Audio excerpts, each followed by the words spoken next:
안녕하세요. 지역연구실 박기임입니다. 최근 일본 제트로 상하이 센터에서 흥미로운 보고서를 하나 발표했는데요.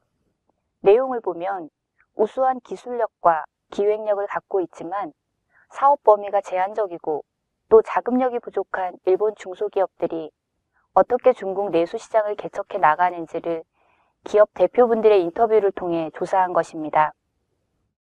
그래서 오늘은 이 일본 보고서를 바탕으로 일본 중소기업 사례로 본 중국 내수 판매 성공 포인트를 소개할까 합니다. 이 보고서에서 소개된 중국 진출 일본 중소기업은 총 14개사인데요. 그중 9개사의 경우 총 매출에서 유럽계나 미국계, 중국 로컬계 등 일본계가 아닌 기업으로 판매하는 비중이 절반 이상을 차지할 만큼 중국 내수시장 개척에 성공을 거두고 있습니다. 이들 업체들의 중국 내수시장 개척 성공 포인트를 크게 6가지로 정리해보면 첫째, 성공 업체들은 타깃층 선정부터 남달랐습니다. 보통의 중국 진출 일본 업체들을 보면 타깃층을 같은 국적인 소수의 일본계 기업들로만 한정한 것에 비해 성공 업체들은 중국에 있는 전 세계 국적의 기업들, 즉 비일본계 기업으로 선정했습니다. 왜일까요? 힘들여서 중국 시장에 진출한 만큼 보다 다양하고 액티브한 글로벌 기업들과 우선적으로 거래를 해보자라는 거죠.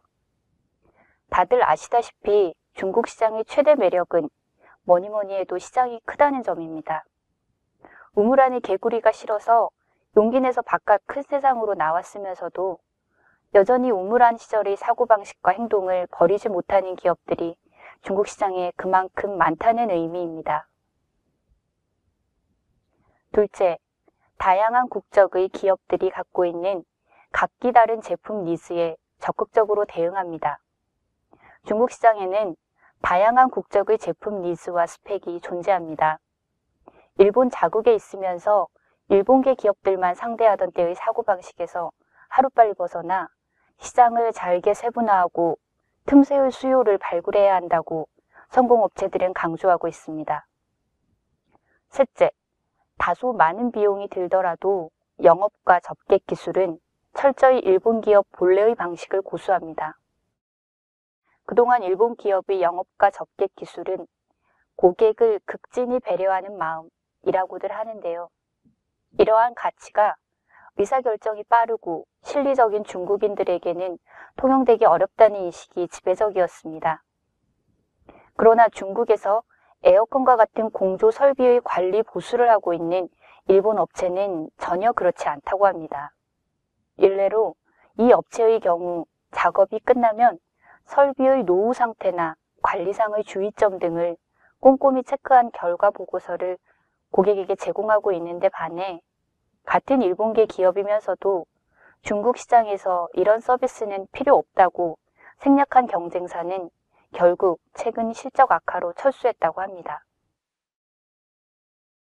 넷째, 고급 브랜드 이미지를 통한 입소문 전략을 활용합니다.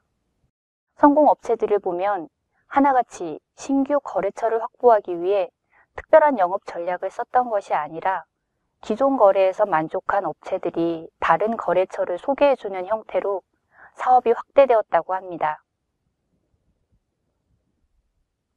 다섯째, 고객사별로 소재를 달리 채택하거나 베트남과 같은 동남아 생산기지를 활용하거나 하는 등의 비용 절감 노력을 기울였다는 점과 마지막으로 여섯째, 중국 인재 육성과 현지 법인의 권한 강화에 힘썼다는 점입니다. 종합하면 중국 내수시장 확보에 성공한 일본 중소기업들은 본래 갖고 있던 일본 기업 특유의 강점은 철저히 고수하는 반면에 다양화된 중국 현지의 수요에는 유동적으로 대응하고 있다고 하겠습니다. 중국 시장에서 같은 상황에 놓여 있는 우리 업체들도 이러한 일본 기업들의 성공 포인트들을 잘 참고하시어 중국 내륙 시장 개척에 건승하시기 바랍니다. 지금까지 일본 중소기업 사례로 본 중국 내수 판매 성공 포인트를 말씀드렸습니다. 감사합니다.